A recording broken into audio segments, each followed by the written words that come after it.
Jadi konsep pencatatan itu lebih untuk mengulang. Dan kita terkait praktik TCO saat ini. Tolong diperhatikan. TCO itu digunakan sebagai metode reduksi biaya dengan mengidentifikasikan pemicu biaya sehingga menemukan pemborosan terkait dengan biaya.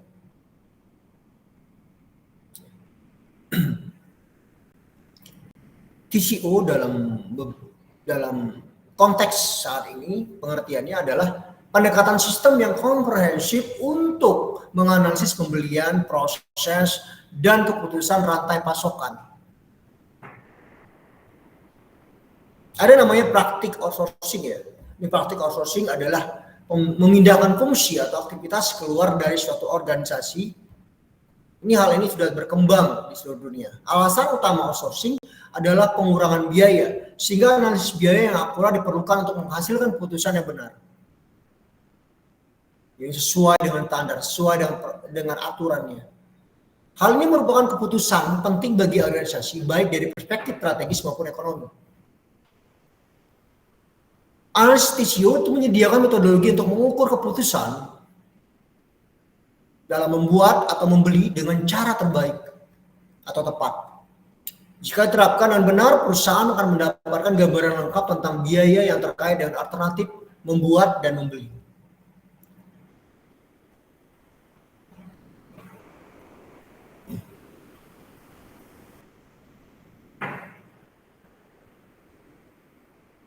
Jadi kalau bisa on cam semua ya.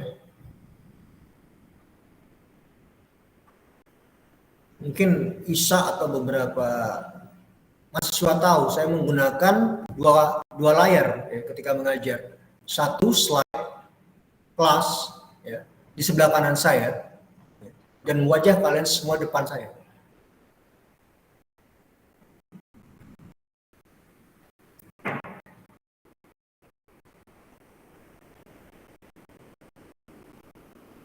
Saya lanjutkan ya. Pemasok selalu menjadi bagian integral dari rantai pasokan. Namun hubungan antara organisasi dan pemasok tidak dekat secara tradisional.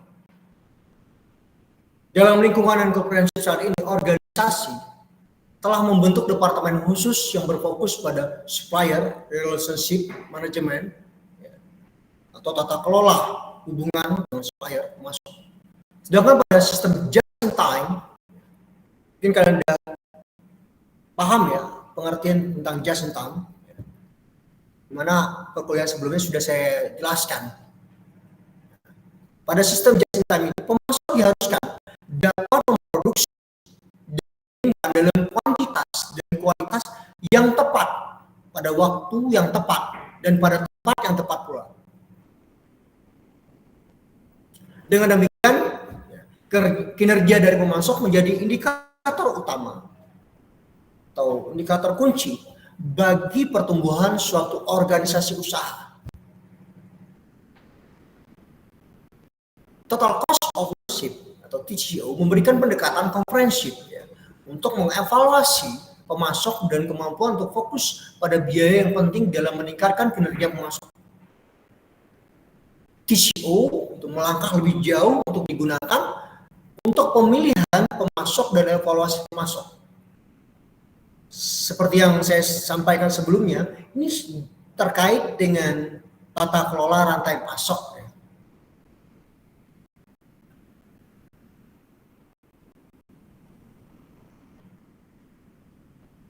TCO memungkinkan CEO atau CIO, ya, orang-orang yang petinggi, ya, untuk membuat keputusan yang lebih baik berkaitan dengan biaya langsung dan biaya tidak langsung yang terkait dengan sumber daya teknologi informasi atau IT.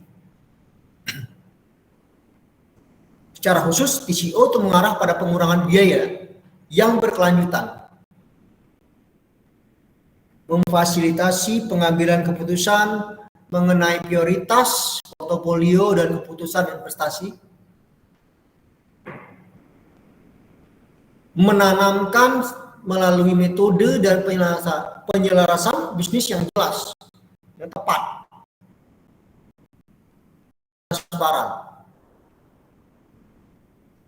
serta mendorong keyakinan bahwa teknologi informasi itu dapat dikelola dengan baik secara finansial, secara keuangan.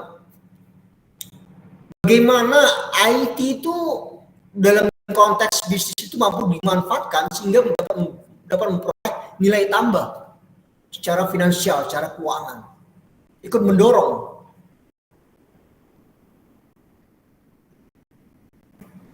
Ketika ingin mengurangi biaya, banyak perusahaan manufaktur akan memilih untuk membeli sebuah perawatan, perbaikan, dan overhaul. Pernah saya sebutkan ya, konsep ini adalah maintenance, repair, dan overhaul. Ada kakak tingkat kalian namanya Rizky, ya, Rizky Agung. Mungkin kalian kalau ke perpustakaan lihat naskah dia ada istilah ini. Karena istilah ini sebenarnya MRO itu tidak akan pernah kalian temukan dalam literatur terkait dengan industri. Dia akan ada di literatur terkait dengan dunia penerbangan. Makanya ketika di naskahnya tugas akhirnya Rizky Agung, saya meminta dia untuk bagaimana penerapan MRO, istilah MRO ada dalam dunia industri. Karena memang konsep ini sudah ada, hanya jarang sekali dalam akademik dibahas, digali.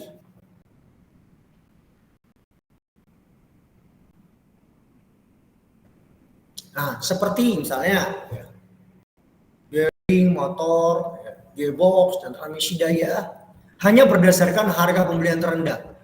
Padahal biaya langsung dan tidak langsung sepanjang siklus produk akan jauh lebih besar daripada harga beli produk tersebut.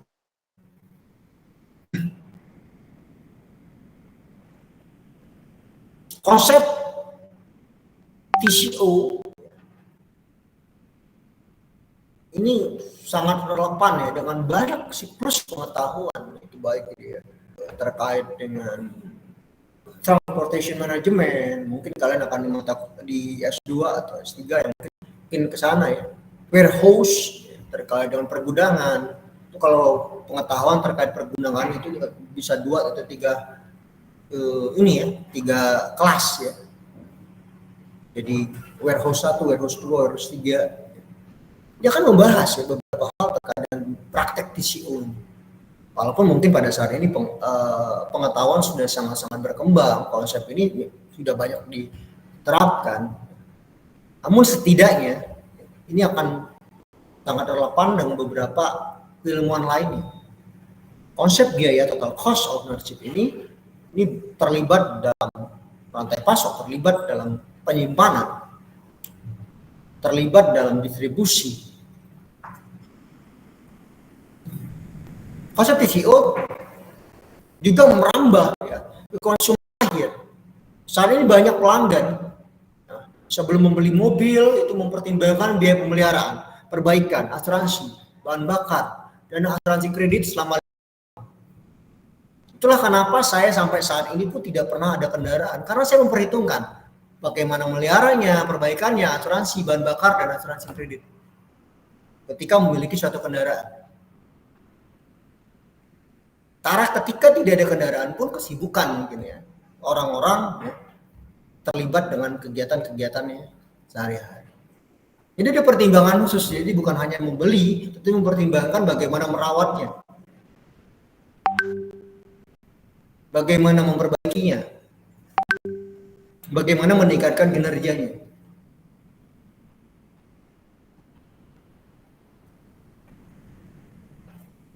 Oleh karena itu keputusan berdasarkan TCO terbukti dapat diandalkan dan efisien. Konsep TCO harus diterapkan pada setiap keputusan pembelian. Hal ini jelas akan meningkatkan kualitas keputusan pembelian.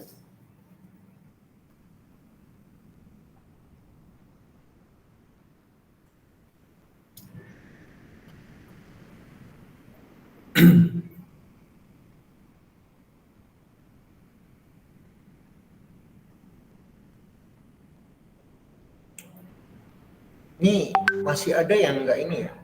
Saya sibuk menyampaikan, masih ada yang enggak on cam ya.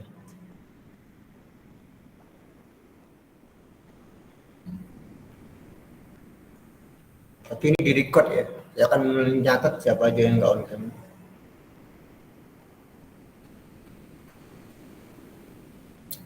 Kemudian perhitungan TCO. Masuk jauh ya. Perhitungan TCO dapat berbeda ya. Itu bergantung pada jenis pembelian. Misalnya bahan baku, peralatan, layanan, atau MRO. Berbagai metode yang menonjol dalam perhitungan TCO antara lain, pertama biaya total satuan. Biaya ini didefinisikan sebagai total satuan satu unit barang atau jasa, ditambah semua biaya yang terkait dengan barang atau jasa selama masa manfaatnya. Nah, ini termasuk juga biaya langsung, lainnya biaya kebijakan, dan biaya non kinerja. Memahami biaya total dan berbagi informasi ini dengan pemasok dapat menjadi metode yang ampuh untuk mengidentifikasikan biaya dan peluang untuk penghematan biaya. How to reduction cost, how to make effectivity. Baik itu dalam marketing, pemasaran, produksi, distribution. Dan kedua adalah biaya siklus hidup, LCC.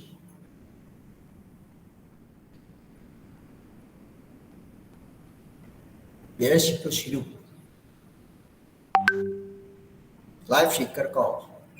Di life cycle cost ini adalah bentuk yang paling umum digunakan dalam TCO.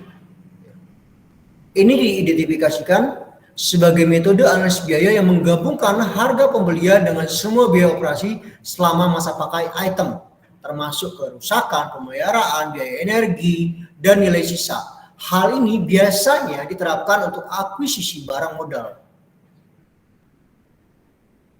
Banyak riset ya, telah menunjukkan bahwa harga pembelian awal mewakili sebagian kecil dari total biaya operasional.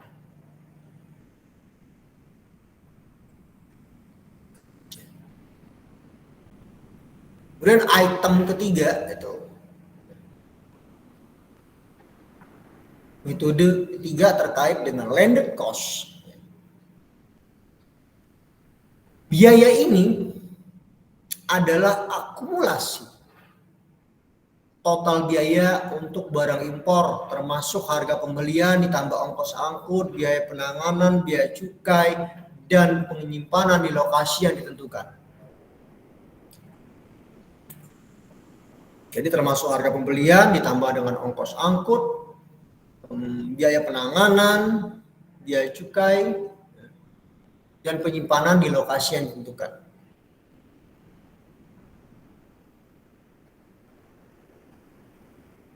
Ketika berhadapan dengan masuk internasional, organisasi harus menghitung total biaya perolehan. Jadi harus menghitung total biaya perolehan tersebut secara rinci, akurat.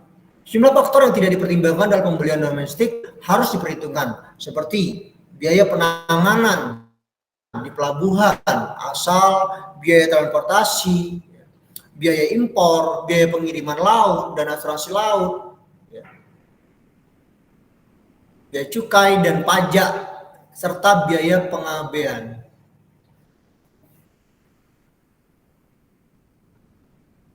Dan metode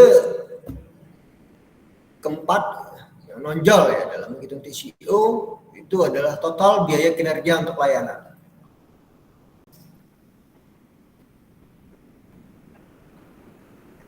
Dalam jasa layanan bukan hanya harga yang penting. Harga tinggi untuk jasa harus dipertimbangkan terhadap peluang untuk mengurangi biaya total. Misalnya penyedia layanan pemeliharaan dapat memberikan layanan yang lebih cepat sehingga menghasilkan waktu henti akibat pemeliharaan yang lebih rendah dan hasil yang lebih tinggi.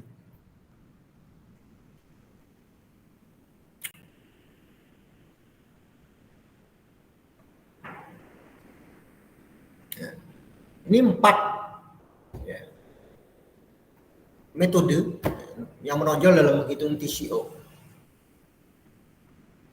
pendekatan biaya ya. Biaya total satuan, biaya siklus hidup, landed cost, atau biaya kinerja untuk layanan.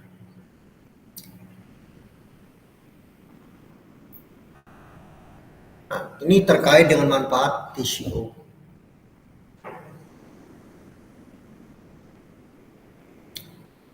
Menurut Elfrand 1693, ELLRAM ya, seorang analisis ekonomi khususnya terkait dengan biaya. Dia pada beberapa naskahnya itu menekankan konsep TCO sebagai metode. Jadi saya menggambarkan beberapa naskah yang relevan ya dengan TCO, dan kebetulan banyak yang versi lama. Tapi masih relevan untuk kita bahas ya, karena perkembangan TCO akan sangat cepat tergantung dengan siklus isu yang berkembang. Nah, menurut Elfrand, TCO adalah metode yang relatif kompleks untuk memahami biaya pembelian yang sebenarnya. Namun berdasarkan hasil survei ke perusahaan ketika di kajian dia yang bersangkutan, manfaat TCO lebih besar daripada hambatannya dalam penerapan dan pelaksanaannya. Pendapat Elfrand ini juga didukung oleh pendapatan Parky, ini seorang juga ekonom. 2014 pada naskahnya terkait dengan penerapan TCO pada manufacturing industri ya di negara BRICS, Parky 2014. Itu manfaat TCO terbagi menjadi 10 kategori dalam penerapan dan pelaksanaannya.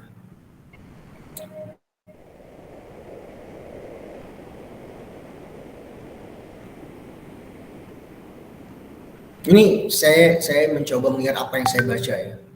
Jadi kalau misalnya agak itu mungkin bisa dikoreksi. Tapi intinya 10 hal ini saya kutip dari Parky. Pertama, TCO dapat mengeluarkan biaya kepemilikan yang tersembunyi, yang tersirat. Manajemen memilih untuk memasukkan semua biaya yang penting yang disebabkan oleh akuisisi sistem, termasuk biaya tenaga kerja orang-orang yang menggunakan sistem. Saat memutuskan apakah akan membeli sistem baru atau tidak, biaya hardware dan software tentu akan mempengaruhi analisis. Ini seperti people cost ya orang yang menyertai sistem akan membentuk nilai TCO yang sangat besar. Why? Karena pelatihan kepada karyawan lebih penting daripada menentukan TCO aktual daripada memilih vendor.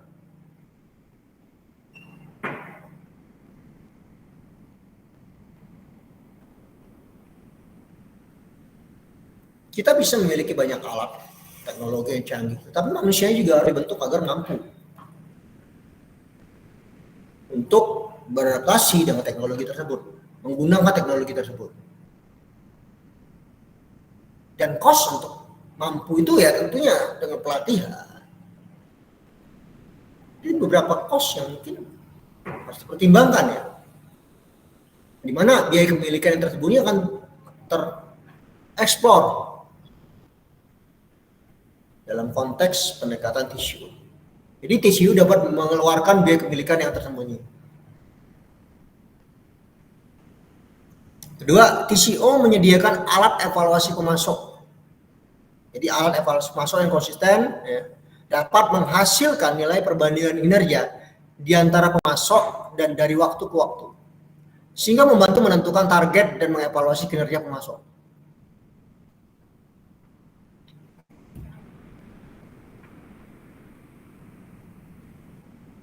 Ketiga, TCO itu memberikan fokus dan menetapkan prioritas. Fokus dan prioritas dalam hal ini meliputi area di mana kinerja pemasok paling bernilai hingga menciptakan peluang untuk penghematan biaya. Keempat, TCO meningkatkan pemahaman pembeli. TCO juga memiliki manfaat dalam meningkatkan pemahaman maupun pengetahuan pembeli terkait masalah kinerja pemasok dan struktur biayanya. Kelima, TCO menyediakan data yang sangat baik.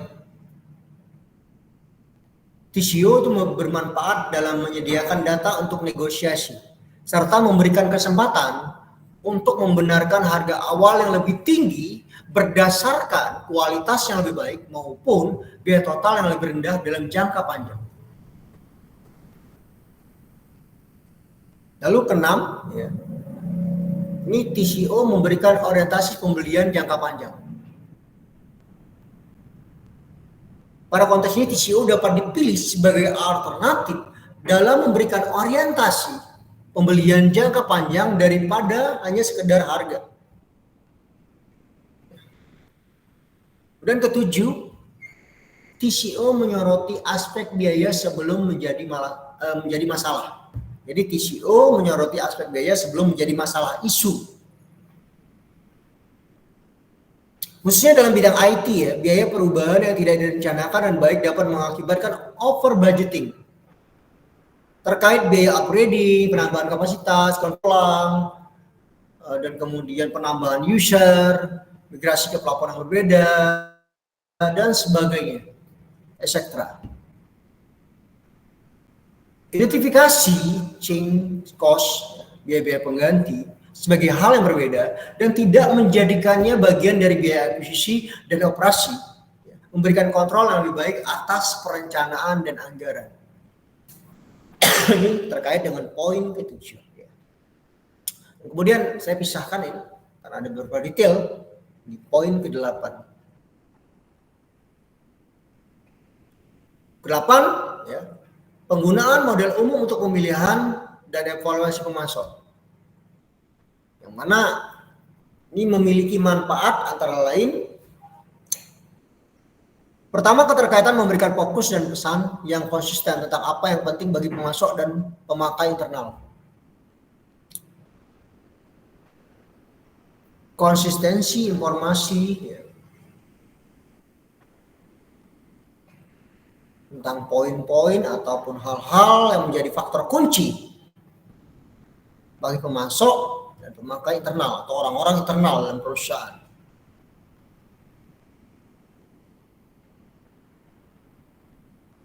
Manfaat kedua, itu menggunakan model umum akan menciptakan lebih baik pekerjaan.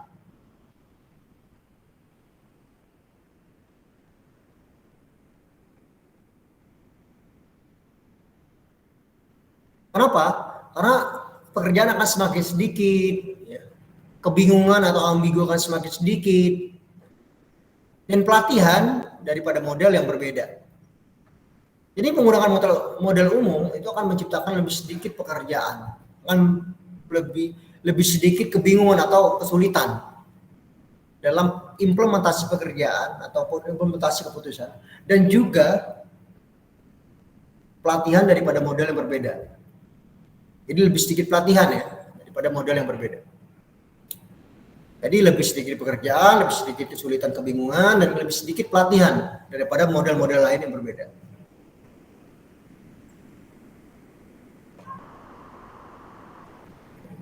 Ketiga itu manfaatnya adalah hasil seleksi dan evaluasi dapat digunakan secara langsung untuk prakualifikasi pemasok, kualifikasi pemasok, dan bahkan menjadi bagian dari proses sertifikasi pemasok. Jadi dengan demikian, semua alat pengukuran pemasok perusahaan akan terhubung, terintegrasi, dan konsisten. Ini terkait dengan poin ke-8. Dari 10 poin terkait manfaat. Kemudian ke-9. Ke-9 agak kompleks ya. Ke-9 dan ke-10.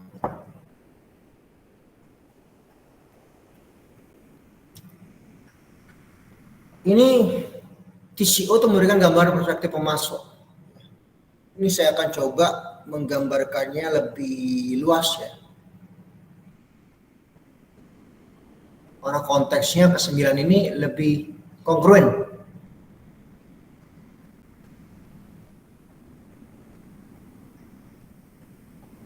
Pendekatan ke-9 ini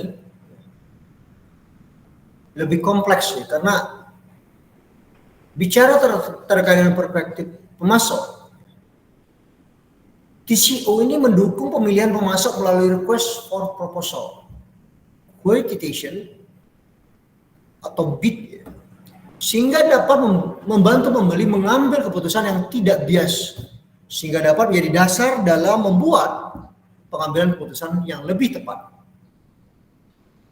Jadi pada konteks ini, tim pembelian dapat melakukan trade-off antara kebutuhan kualitatif dan kuantitatif, sehingga dapat membuktikan kebenaran dari keputusannya.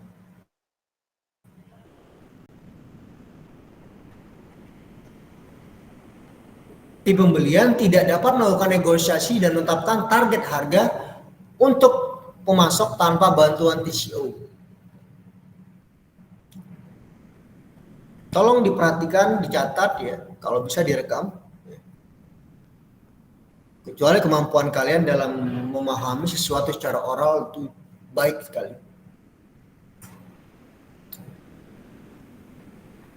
Kemudian TCO memberikan pemecahan masalah terstruktur yang dapat membantu dalam membuat keputusan yang tepat. Ini masih dalam poin ke-9 ya.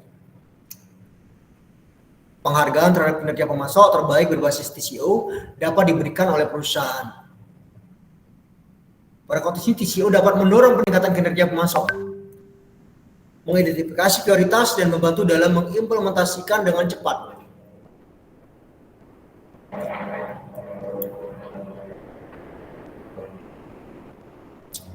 Input data berbasis TCO juga membantu dalam merencanakan target kinerja pemasok di masa depan, menjadi ukuran kinerja pemasok yang sedang berjalan.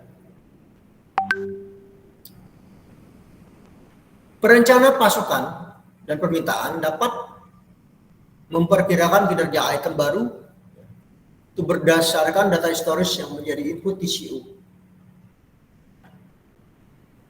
TCO pada konteks ini juga ikut membantu pendekatan Pareto, sehingga pembeli dapat memusatkan sumber daya pada pembelian item sedikit ya, tapi penting.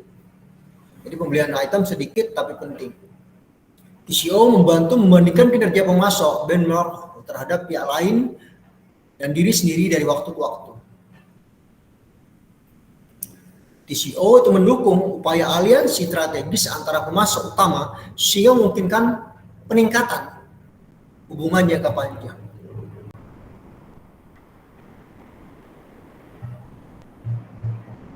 Keputusan terkait dengan pengurangan berbasis pasokan atau volume juga dapat diambil dengan bantuan pendekatan TCO, total cost ownership.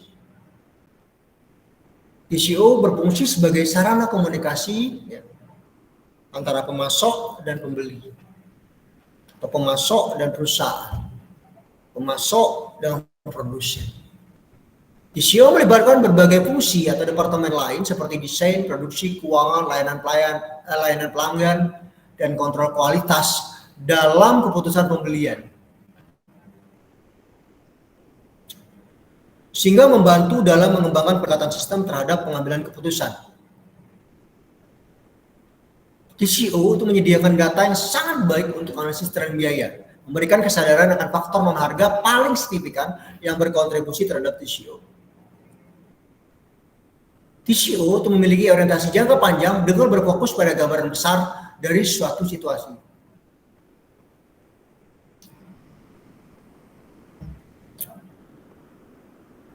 Kemudian poin ke-10.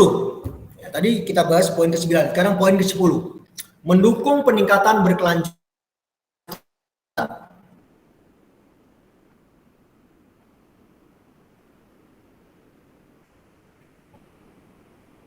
TCO improvement dengan beberapa cara.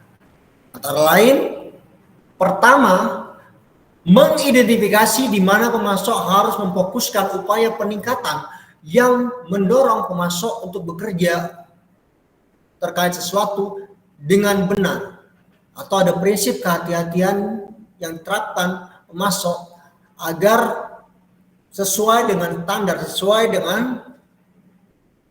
konsep. Ini dalam menentukan keputusan tepat, prakteknya tepat. Kedua, membantu dalam mengidentifikasi peluang penghematan biaya.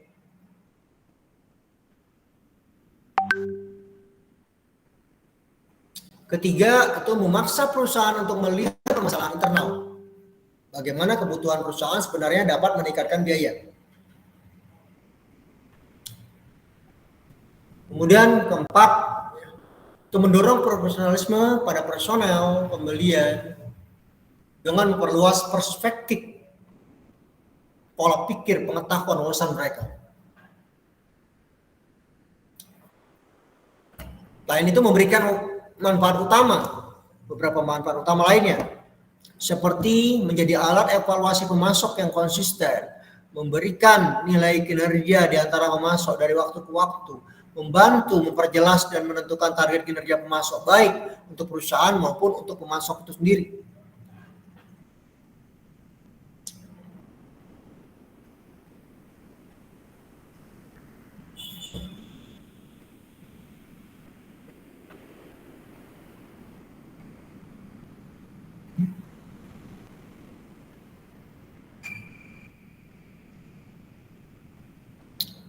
Menurut Elfran, pada naskahnya 1993, manfaat TCO ya, dapat dibagi menjadi 5 kategori ya. Tadi udah dibahas beberapa poin-poinnya. Yang berdasarkan penerapannya yaitu pengukuran kinerja, pengambilan keputusan, komunikasi, pemahaman, dan dukungan upaya perbaikan berkelanjutan. Pertama, pengukuran kinerja. Apa perannya? Perannya meningkatkan pengukuran kuantitatif kinerja pemasok. Manfaatnya apa dari pengukuran kinerja? Kerangka kerja yang baik untuk mengevaluasi pemasok. Dua, cara konkret untuk mengukur hasil upaya peningkatan kualitas. Ketiga, alat yang sangat baik untuk benchmark.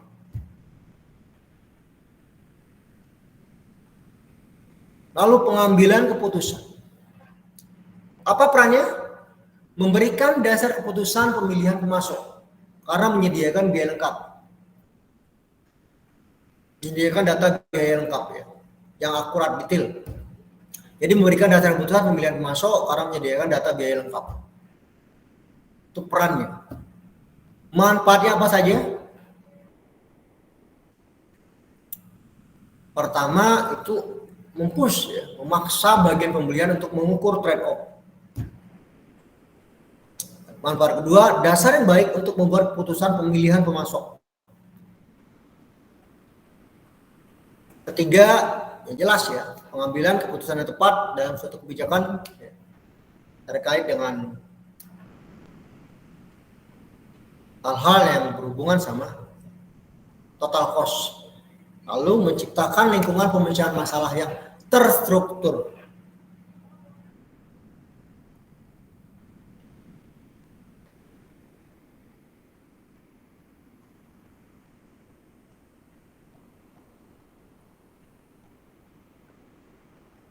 Lalu komunikasi.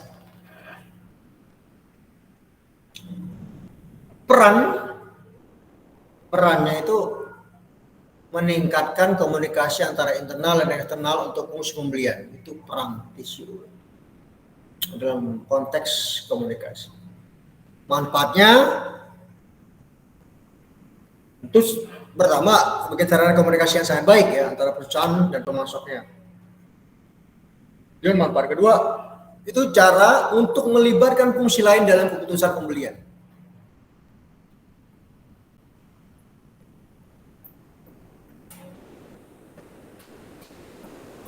Lalu wawasan dan pemahaman.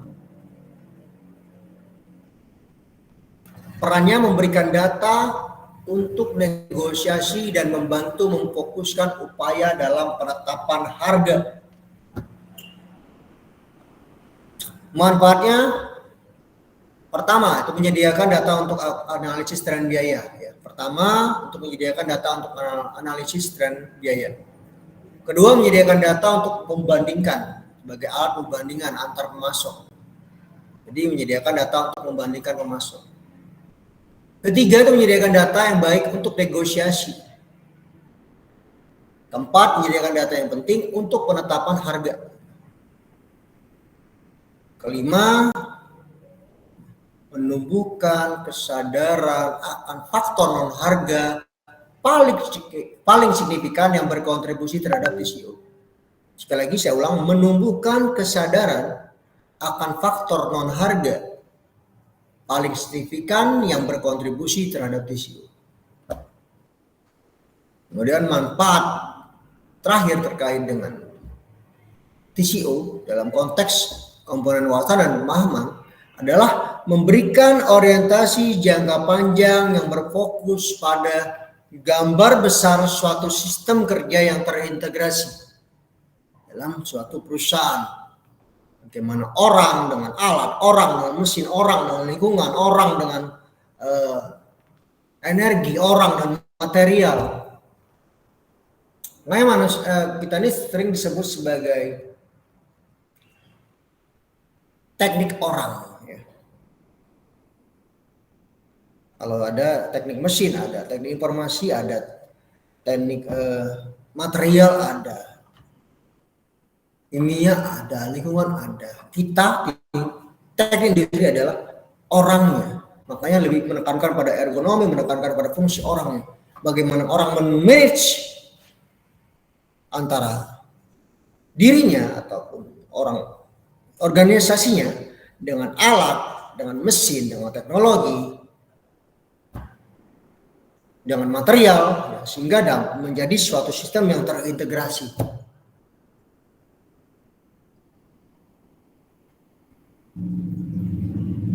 Lalu kelima itu dukungan upaya perbaikan berkelanjutan. Peran membantu upaya pemasok dalam meningkatkan konsistensi dalam menerapkan kinerja yang sesuai standar hal yang benar.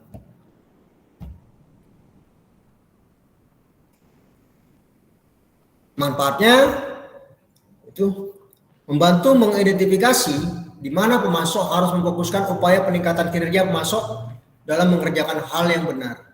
Membantu mengidentifikasi peluang penghematan biaya. Kemudian memaksa perusahaan untuk melihat masalah internal dapat meningkatkan biaya. Kemudian menumbuhkan profesionalisme personel,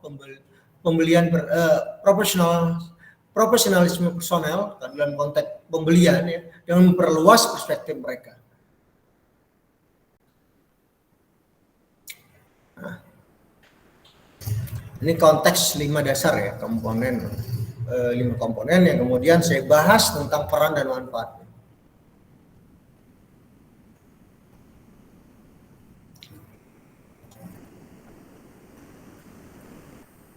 Itu Dion itu ngapain itu? Nisa, tolong on cam ya. Axel,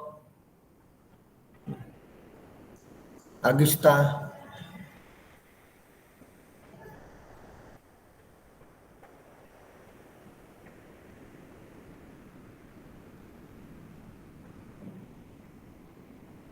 Ada pertanyaan sampai sini?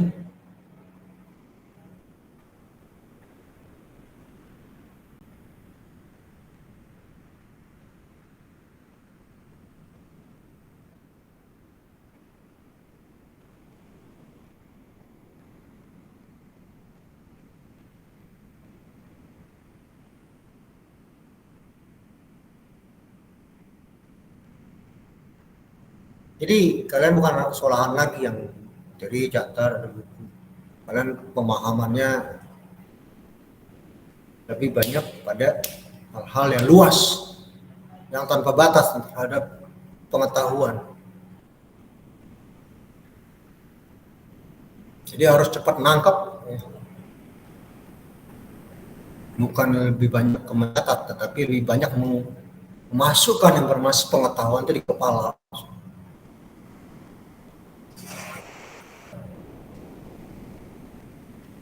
Sampai sini ada pertanyaan?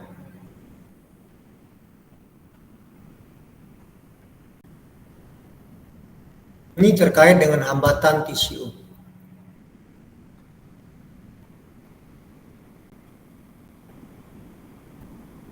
Selain memiliki berbagai manfaat, TCO juga memiliki berbagai hambatan. Sebagai berikut. Pertama, kurang informasi. Implementasi TCO hanya dapat berhasil jika informasi yang diperlukan untuk proses tersebut tersedia secara memadai. Informasi yang dihasilkan harus paling mutakhir, tidak bias dan dapat diandalkan. Reliable, valid, mudah untuk diperoleh. Kemudian kurangnya kejelasan dan kepercayaan saat berbagi data. Jika tujuan dan hasil yang diinginkan dari TCO tidak dikomunikasikan baik di antara orang-orang dalam organisasi, internal organisasi, maka ada keraguan atau bahkan penolakan untuk berbagi data.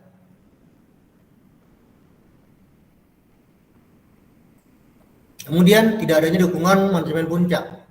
Faktor penting yang menjadi hambatan kritis adalah TCO adalah dukungan dari manajemen puncak. Dukungan manajemen puncak terkait dengan alokasi sumber daya seperti waktu, tenaga kerja, dan komunikasi yang tepat itu sangat diperlukan dalam pengembangan TCO.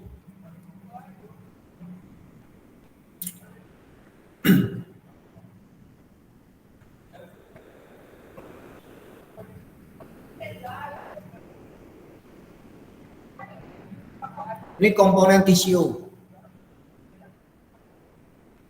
Banyak perusahaan telah menggunakan pendekatan TCO dengan baik dalam perhitungan biaya yang terjadi sebelum dan selama pembelian barang atau jasa.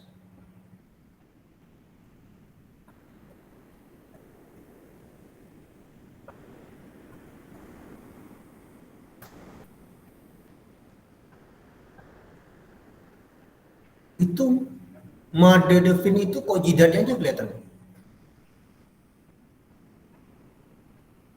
Jenny,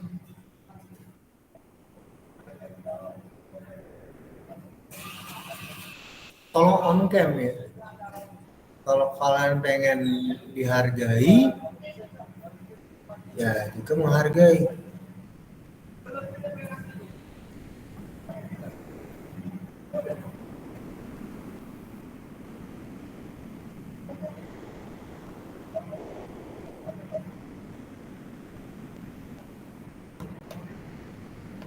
Bisa?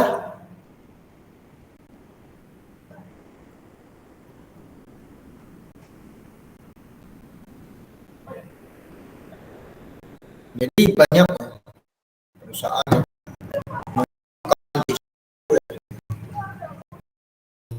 biaya yang terjadi sebelum atau selama pembelian barang atau jasa. Perusahaan-perusahaan ini biasanya memberikan pemahaman yang baik ya, tentang berapa banyak waktu, tenaga, dan biaya yang terlibat saat menambahkan pemasok ke sistem mereka dan saat melakukan pemesanan. Mereka paham nilai pengiriman, tepat waktu bagi perusahaan, besarnya biaya atau menyelesaikan masalah, dan mencocokkan penerimaan dengan faktur. Namun setelah barang atau jasa dikonsumsi, perusahaan-perusahaan ini sering kehilangan jejak biaya yang terkait dengan pembelian. Jadi sebagian besar model TCO yang digunakan tidak sesuai dengan model TCO yang sebenarnya ada dalam analisis biaya terkait dengan pemakaian item. Jadi sini termasuk ya, terdapat sejumlah biaya yang harus selama produk digunakan itu diperhitungkan. Biaya ini seringkali sangat bervariasi menurut jenis pembelian. Nah, di sini ada biaya pembentuk ya, TCO yang diuraikan 4 ya. 4 dalam konteks 4.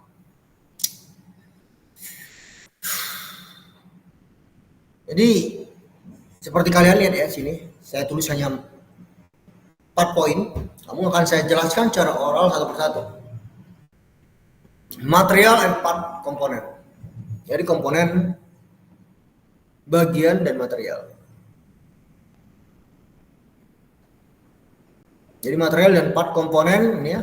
Setelah material atau bahan mengalami proses manufaktur dan menjadi part dari produk akhir atau layanan, fungsi pembelian dalam pinjaman tradisional telah terlepas ya, dari analisis lebih lanjut. Biaya yang terkait dengan kegagalan komponen atau bahan yang jarang dilacak dan dikomunikasikan ke fungsi pembelian, ya, ini menjadi hal-hal yang sistematis. Ya. Biaya ini sangat berhubungan dengan proses pemilihan, evaluasi, dan retensi pemasok. Pemahaman tentang biaya ini sangat penting ya, dalam memberikan nilai terbaik bagi produsen maupun pelanggan sebagai juri penilai perusahaan. Untuk memelihara pelanggan membutuhkan biaya besar. Bagaimana agar pelanggan tetap loyal? Sebuah studi ya, itu menunjukkan bahwa meningkatkan retensi pelanggan sebesar 2% menghasilkan laba yang sama dengan mengurangi biaya sebesar 10%. Jadi hilangnya pelanggan karena input yang salah dapat merugikan perusahaan secara keseluruhan. Pemilihan pemasok dan keputusan manajemen pembelian dapat berpengaruh terhadap pelayanan pelanggan yang disediakan oleh perusahaan secara keseluruhan. Ini terkait dengan material dan part komponen. Tolong dicatat, nanti kalau UAS suruh jelaskan material dan part komponen, kalian nggak paham. Ya. Makanya saya sudah bilang sebelumnya bahwa saya akan mulai bermain oral. Jadi bagaimana kalian memahami materi-materi secara langsung. Jadi ketika ujian bahan nggak ada. Kalian cuma menyimak apa yang video oral yang saya sampaikan, lalu dicatat.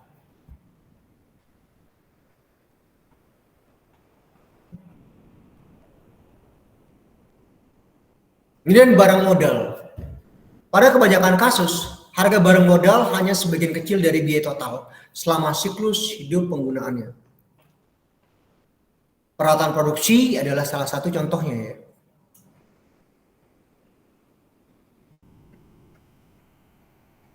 Pada naskahnya Elram itu dia menjelaskan ya, menunjukkan ya bahwa harga peralatan produksi itu bisa 35% dari biaya total peralatan dalam siklus hidupnya. Jadi kebanyakan seperti itu rata-rata dalam suatu perusahaan. Harga peralatan produksi itu 35% ke atas. Untuk perusahaan-perusahaan manufaktur yang sifatnya mungkin alat. Itu sebagian besar itu 35% ya dari total. Paling sedikit ya. Biaya yang dikeluarkan selama penggunaan aset itu mencapai 50% atau lebih dari TCO. Biaya ini sering disebut sebagai life cycle cost (LCC) karena terjadi selama peralatan tersebut digunakan. Biaya kritis yang perlu dipertimbangkan dalam TCO dari peralatan produksi adalah kehilangan bahan baku produksi, biaya pemeliharaan, downtime, biaya perbaikan dan overhead, serta biaya waktu menganggur (idle time) karyawan. Jadi ada waktu faktor biaya jangka panjang selain harga awal peralatan. Barang modal operasi juga mencakup barang-barang seperti komputer, mobil, mesin fotokopi, dan barang-barang serupa. Beberapa biaya terkait dengan modal operasi telah digunakan termasuk pemeliharaan, penggantian saat peralatan mati, kehilangan waktu stop ya, dan kehilangan aset tidak berwujud ya. Nah, terdapat banyak tumpang tindih ya antara sifat biaya yang termasuk dalam biaya sekali pakai dari TCO untuk modal produksi dan modal operasi. Ini terkait dengan barang modal. Dan ketiga, item maintenance, repair, and operation. Tadi overhaul, ini terkait dengan operation. Biaya yang dianggap banyak perusahaan cukup besar adalah MRO, yaitu biaya kegagalan dan penggantian item saat digunakan. Namun mungkin sekitar 80% ya dari item MRP itu hanya bernilai sekitar 20% dari nilai pembelian total. Jadi item MRO itu sangat intensif transaksinya dibandingkan dengan harganya. Pada beberapa kasus terungkap bahwa TCO terendah berasal dari persediaan item pemeliharaan. Perkataan TCO itu harus mempertimbangkan biaya persediaan, pemeliharaan, risiko keusangan, potensi berhenti karena kerusakan, dan biaya ketidaknyamanan lainnya akibat tidak tersedianya item MRO. Jadi beberapa perusahaan itu mendelegasikan beberapa distributor pihak ketiga untuk pengelolaan item MRO. Namun Sistem seperti ini mungkin menghasilkan TCO lebih rendah dengan memanfaatkan keahlian distributor, manfaat volume pembelian, dan peningkatan tanggap darurat dengan mengurangi biaya internal melalui pengurangan dokumen, pengurangan kesalahan, dan persediaan yang lebih rendah.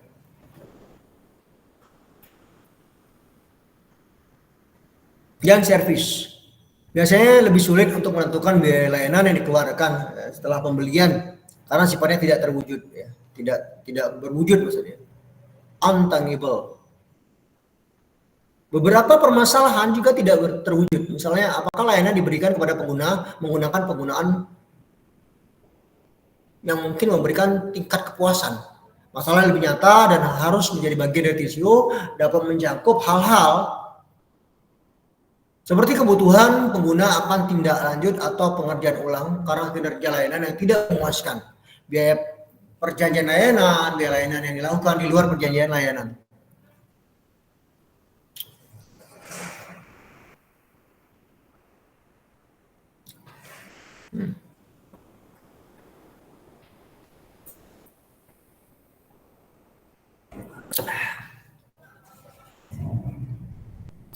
Ini komponen TCO. Ya, kita bicara tentang komponen TCO. Komponen TCO juga dapat dibedakan berdasarkan faktor-faktor yang mempengaruhi perubahan dari komponen yang ada. Ini menurut Parky 2014. Komponen TCO tersebut terdiri dari dua faktor, yaitu kualitatif dan kuantitatif yang dijelaskan sebagai berikut. Faktor kuantitatif ada dua, inflasi, ya, lalu harga dan biaya. Terkait inflasi, saat menghitung TCO perlu dipertimbangkan penyesuaian harga di masa depan dengan harga saat ini berkaitan dengan inflasi. Inflasi ini adalah salah satu faktor penentu dalam memutuskan TCO aktual, total cost ownership aktual. Kemudian kedua, harga dan biaya. Ini harga pembelian merupakan komponen utama dari penetapan biaya produk dan merupakan salah satu faktor utama dalam menentukan TCO. Ini berhubungan sama kuantitatif, hal-hal yang dapat dihitung. Inflasi, lalu harga dan biaya. Lalu faktor kualitatif. Pertama, permintaan pelanggan. Dalam proses analisis biaya manfaat saat memutuskan opsi terbaik, asumsi jumlah permintaan pelanggan itu merupakan peran penting dalam pengambilan keputusan. Nah, terkait dengan pelanggan ini kita berbicara tentang consumer behavior, consumer behavior, ya, yang bisa berubah, ya, dengan perspektif yang ada, indikator-indikator yang ada, karena berhubungan sama konsumen ini luas ya dalam dunia industri.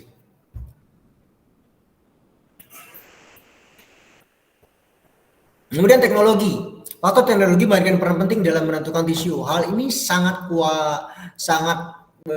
dinamis ya, fluktuatif, dan risiko yang terlibat itu sangat tinggi. Karena teknologi itu yang berlaku hari ini dapat menjadi usang pada masa depan. Seperti saya pernah bilang bahwa pada saat ini teknologi itu maju cepat sekali. Kalian yang di bangku kuliah itu harus dibentuk mampu untuk mengejar percepatan pengetahuan yang ada. Jangan sampai menjadi alumni ketika dunia kerja menjelaskan apa yang kamu bisa, ternyata orang-orang di perusahaan itu sudah bisa semua. Oh, itu sudah saya pelajari 5 tahun lalu, oh sudah saya pelajari 4 tahun yang lalu. Tidaknya kalian membawa pengetahuan baru, teori baru, metode baru yang menjadi solusi untuk masalah yang ada saat ini, yang relevan saat ini. Udah sejauh mana masalah berkembang dan sejauh mana cara berkembang, dan bagaimana kalian melihat hal-hal yang terjadi dan memanfaatkan teknologi sebagai cara untuk melihat permasalahan, menyelesaikan permasalahan. Makanya suplemen hal-hal yang baru itu penting ya, untuk selalu diberikan bukan hanya teoritis, tapi kebanyakan case studies, kondisi, topik-topik isu-isu terkini, sehingga kalian memiliki pengetahuan baru dan cara baru ya, hubungan dengan teknologi, mengejar ketertinggalan dan membawa keterbaruan ketika di dunia kerja, di dunia industri. Kemudian faktor ketiga dari faktor kualitatif, indikator ketiga ya dari faktor kualitatif adalah peraturan pemerintah. Ini peraturan pemerintah memainkan peran penting, terutama jika subjeknya bersifat sensitif.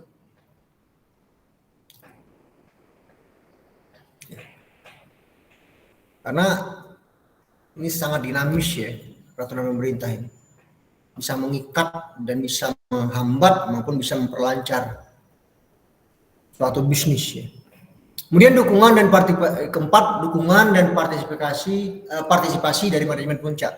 Jadi dukungan dan partisipasi manajemen puncak ini, jika manajemen puncak tidak mau mendukung proses kolaborasi untuk mencapai terobosan solusi biaya, upaya tersebut mungkin tidak terwujud. Upaya terkait dengan efisiensi, TCO atau bagaimana konteks pencapaian visi misi akan tidak tercapai tanpa dukungan partisipasi manajemen puncak.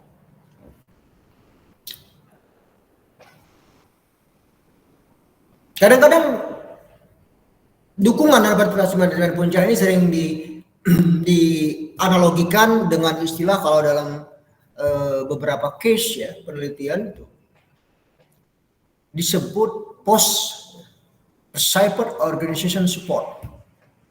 Jadi dukungan yang diharapkan dari perusahaan. Kemudian komitmen, yang kelima komitmen manajemen puncak pada pemasok. Ini keterlibatan pimpinan puncak pemasok penting ya, agar pemasok dapat melihat nilai dan upaya kolaboratif.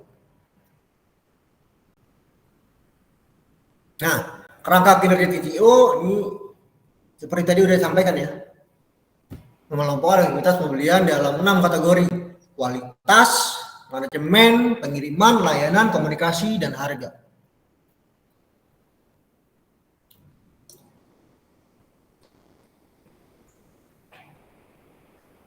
Ini saling terkait, saling mengikat ya, 6 hal ini. Ini sudah mulai hampir jam 3 ya.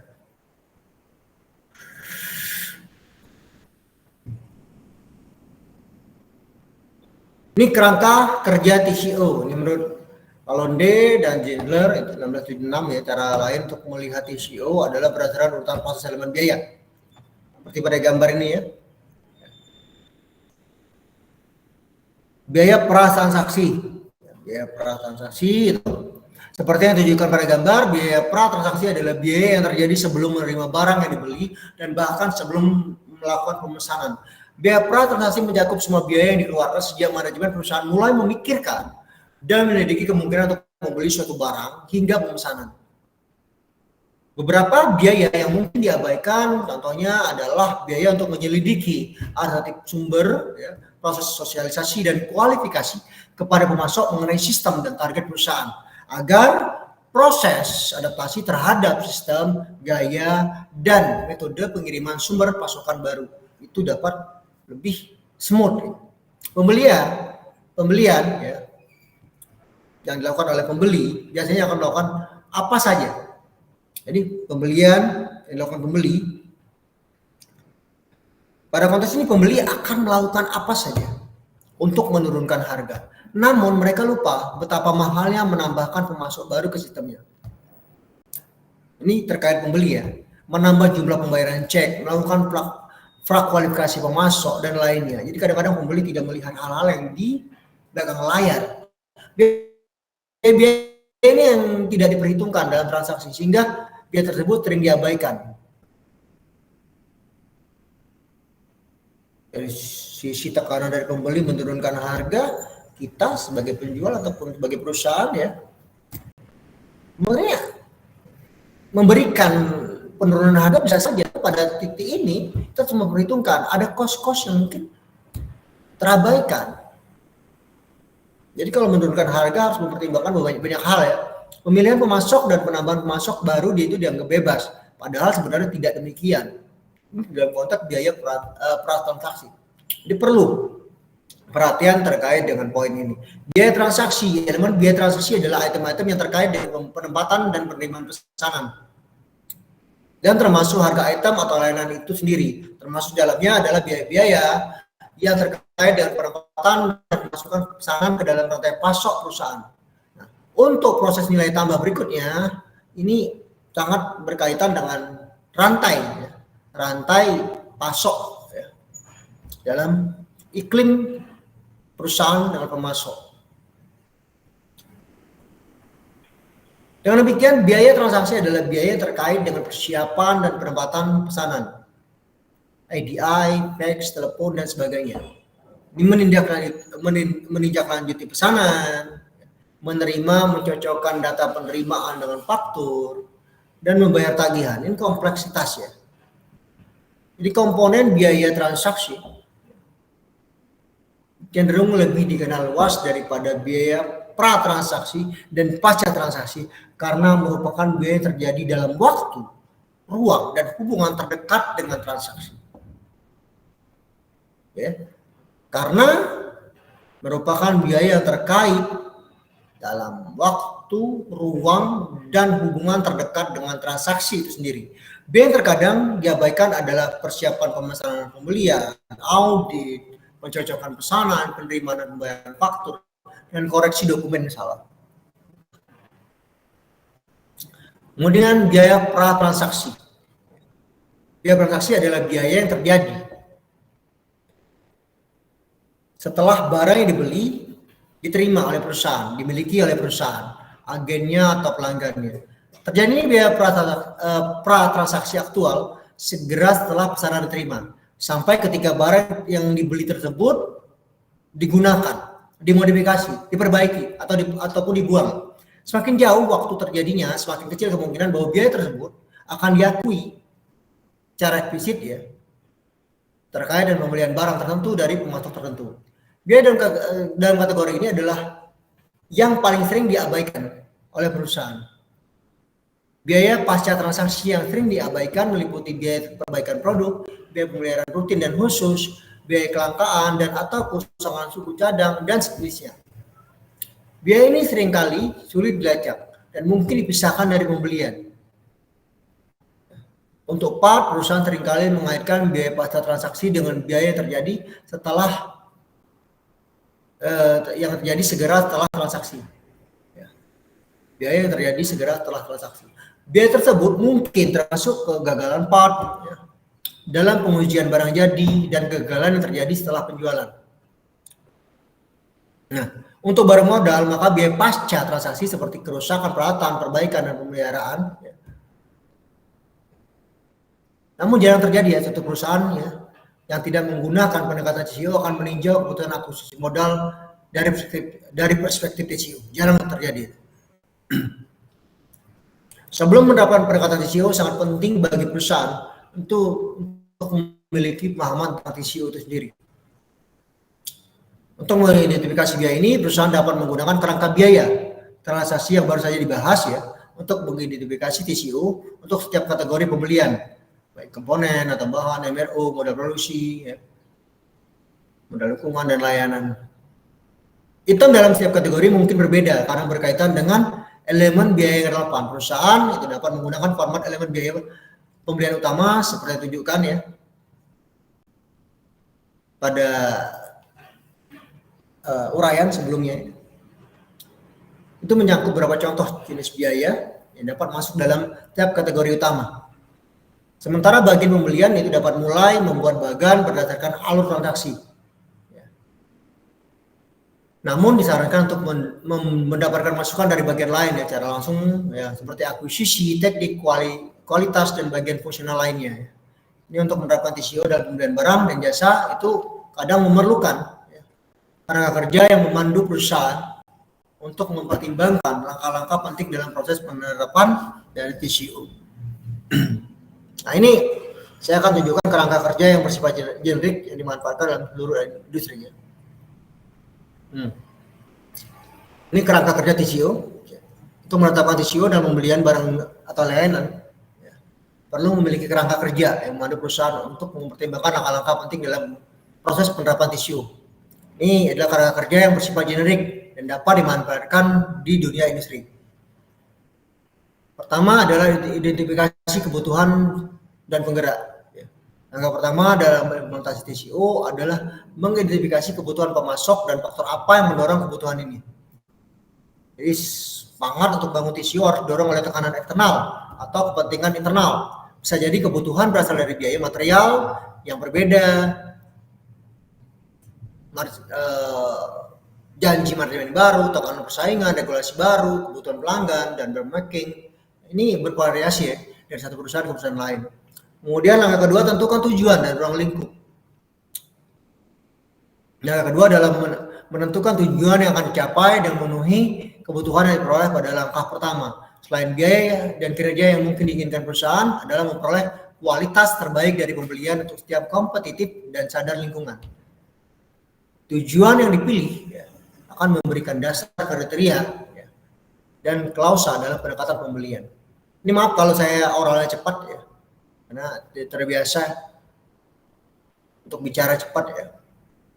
Kemudian selain itu diperlukan untuk mengatur ruang lingkup sebagai hasil diskusi dari manajemen puncak dengan departemen fungsional yang akan menggunakan produk atau layanan. Nah, ini TCO ini adalah aktivitas konsumsi yang harus digunakan hanya tempat yang memiliki potensi penghematan biaya melebihi biaya pemodelan. Saya agak berbeda ya, kalau di kelas saya lebih slow, tapi kalau misalnya di layar online saya lebih cepat ya bicara. Karena tidak ada aktivitas fisik yang saya lakukan, hanya duduk.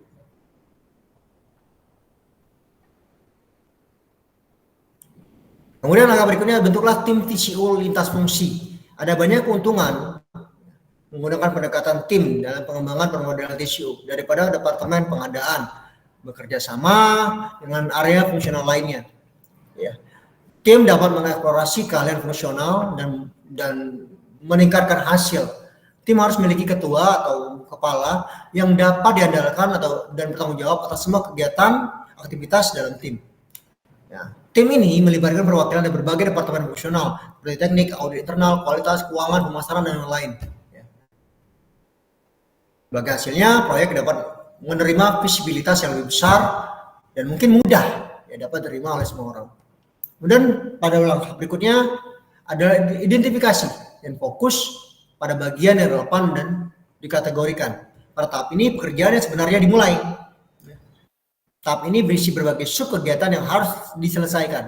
Pertama, biaya yang relevan harus diidentifikasi. Ya. Maka seharusnya dikategorikan dalam biaya akuisisi, biaya penggunaan, biaya akhir, masa pakai, dan terakhir mengidentifikasi biaya kritis dan fokus pada evaluasi. Tolong nanti di screenshot ketua kelas ya.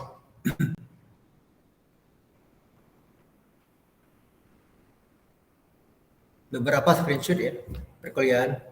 Jangan lupa. Kemudian mengidentifikasi, langkah berikutnya adalah mengidentifikasi biaya yang relevan. Tim harus mulai mengidentifikasi biaya mana yang relevan dari barang atau layanan. Itu bisa dilakukan dengan berbagai cara. Salah satunya adalah sesi brainstorming dalam tim. Setiap individu harus mengedepankan ide dan pengetahuannya yang akan dibahas dalam tim. Keputusan tentang menerima atau menolak hanya dilakukan oleh tim saja. Cara lain adalah mengembangkan daftar dari setiap item TCO, ya, di mana tim itu dapat memilih selected biaya yang relevan dengan item tersebut. Cara lain mungkin menganalisis ya menggunakan diagram Ishikawa, ya, diagram tulang ikan, suatu alat untuk mengidentifikasi sebuah akibat dan dari semua biaya yang terdaftar berdasarkan masing-masing kategori. Mungkin kalian sudah familiar ya dengan diagram Ishikawa atau diagram tulang ikan. Kemudian terakhir, belum ya, tahapan mengkategorikan biaya ya. Ketika mengkategorikan biaya dari daftar relevan yang telah diidentifikasikan, tim harus mendapatkan kepala kanan, biaya akuisisi, biaya penggunaan, dan biaya akhir masa pakai. Ya. Ini sangat penting untuk menempatkan biaya ke bawah kategori dengan benar. Tim harus menerima masukan ya, dari pemasok anggota tim yang berpengalaman atau menyewa konsultan untuk melakukan kegiatan ini. Affinity diagram dapat digunakan untuk mencapai hasil yang diinginkan.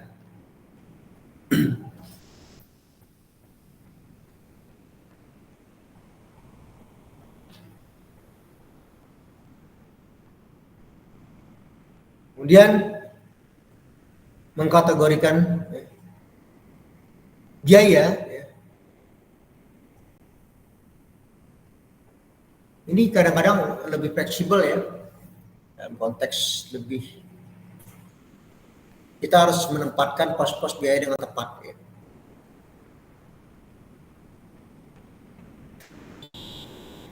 Kemudian fokus pada biaya kritis ya, kadang-kadang kita harus fokus dengan hal-hal yang berbiaya kritis ya.